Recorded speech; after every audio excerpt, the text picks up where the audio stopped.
of his co-workers were gone. What could it mean? Stanley decided to go to the meeting room. Perhaps he had simply missed a memo.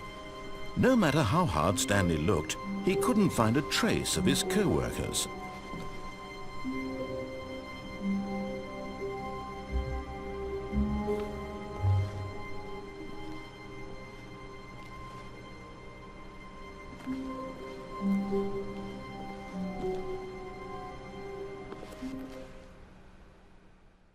At first, Stanley assumed he'd broken the map, until he heard this narration and realized it was part of the game's design all along.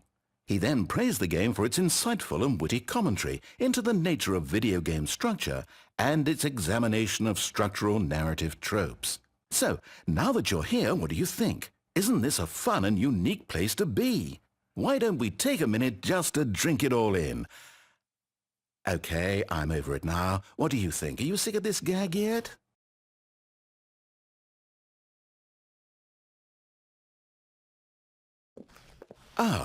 Then in that case we'll continue.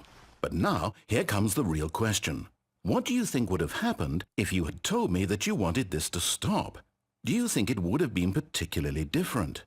Would I have taken the same idea but rephrased it superficially to fit that answer?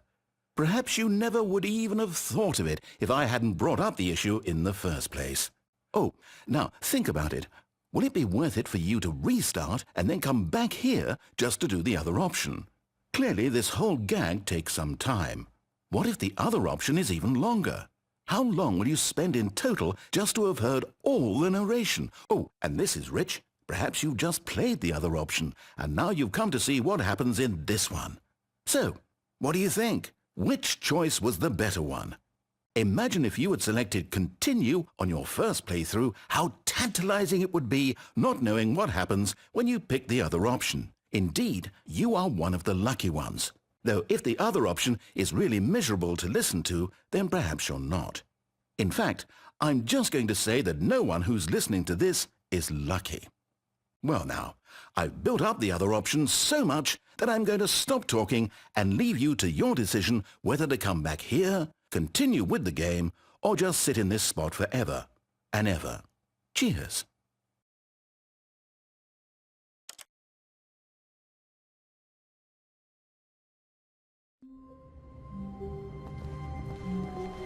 Stanley had never seen the office this brightly lit. Was it a sign of something? He hoped it was. He hoped very much that it was. At first, Stanley assumed he'd broken the map, until he heard this narration and realized it was part of the game's design all along. He then praised the game for its insightful and witty commentary into the nature of video game structure and its examination of structural narrative tropes.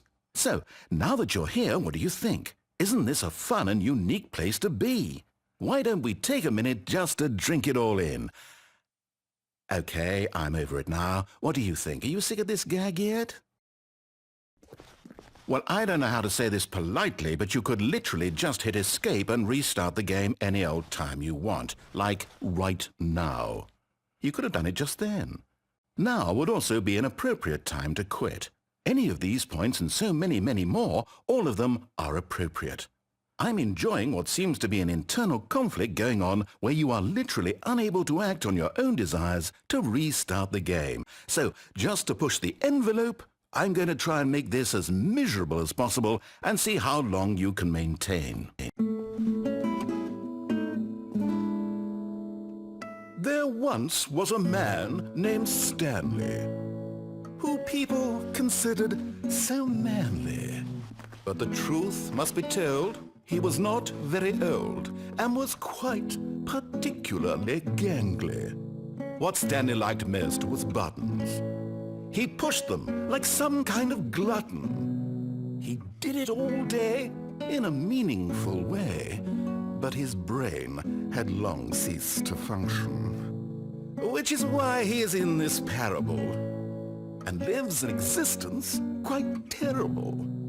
And if you are not strong and keep playing along, you too will become quite unbearable. Yes. You too will become quite unbearable.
Yeah!